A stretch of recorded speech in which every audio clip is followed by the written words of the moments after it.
Godzilla Minus One's 164-foot monster is deliberately smaller than you'd expect.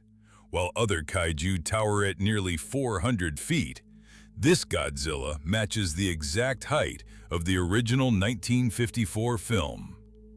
That size difference isn't accidental.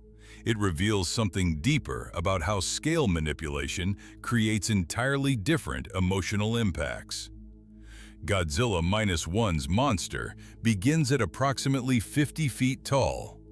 After mutation triggered by atomic tests, it nearly triples in size to reach 164 feet, one of cinema's most dramatic kaiju transformations.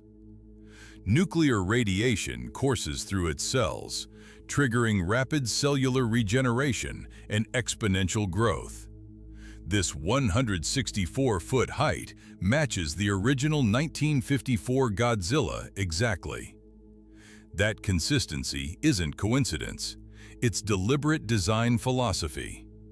While modern kaiju have grown to staggering proportions, Minus One's creators made a conscious choice to return to the monster's roots, grounding the creature in post-war Japan's collective trauma.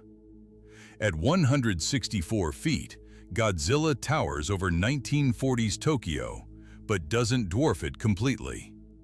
Buildings still matter. Streets still function as barriers.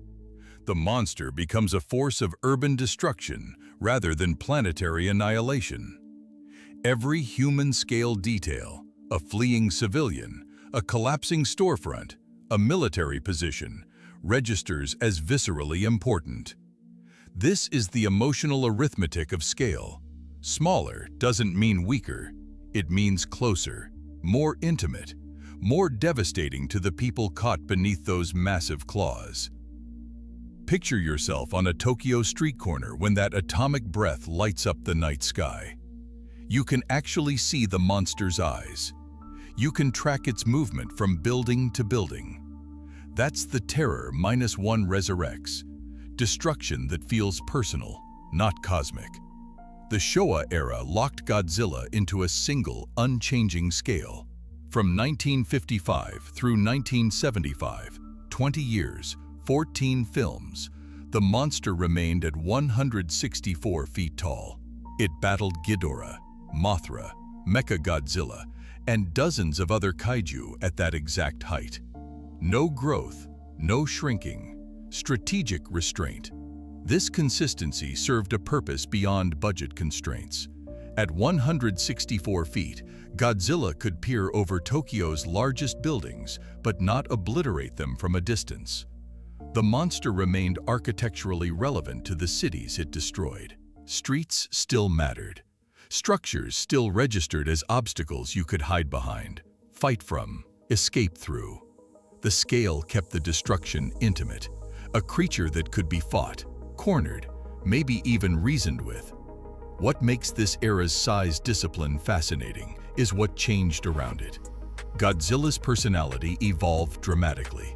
In early films, the monster was pure destroyer, atomic vengeance given flesh.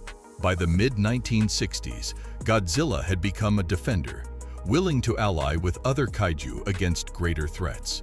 The character transformed from annihilator to protector across 2 decades. Yet those physical dimensions never shifted. Size became the constant. Personality became the variable. This creates the perfect baseline for understanding Minus One's choice to return to that exact measurement. It's not nostalgia. It's accessing 2 decades of established emotional vocabulary. The filmmakers inherited an entire grammar of scale, a visual language that audiences unconsciously understand. This is how big a monster needs to be to feel both overwhelming and defeatable. The modern monsterverse explodes those careful proportions into something unprecedented. The 2014 Godzilla stands at 355 feet tall. By 2019, that height jumps to 393 feet, nearly 2.4 times the original scale. This isn't incremental growth. It's a fundamental reimagining of what kaiju size means. These titans don't peer over buildings. They dwarf entire city blocks. skyscrapers become mere obstacles to step over. The human element that defined earlier kaiju films starts to disappear when creatures reach this scale. A 393-foot Godzilla doesn't interact with Tokyo's streets. It obliterates them from a distance, indifferent to the urban geography below. The monsterverse needed these titans to match each other for their inevitable clash. But the scaling creates a new problem. When monsters become this massive, human stories become microscopic. You stop fearing for individual characters and start contemplating geological change. This isn't just size inflation for spectacle's sake. These dimensions fundamentally alter the emotional relationship between monster and audience. At 164 feet, Godzilla was terrifying but comprehensible. A creature that could be cornered, fought, reasoned with. At 393 feet, he becomes a force of nature, distant, godlike, almost abstract. The monster stops being a character and becomes a catastrophe.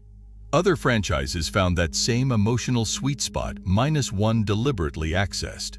Cloverfield's beast towers over Manhattan's buildings, but doesn't obliterate them from a distance. Streets still matter. Military positions still register.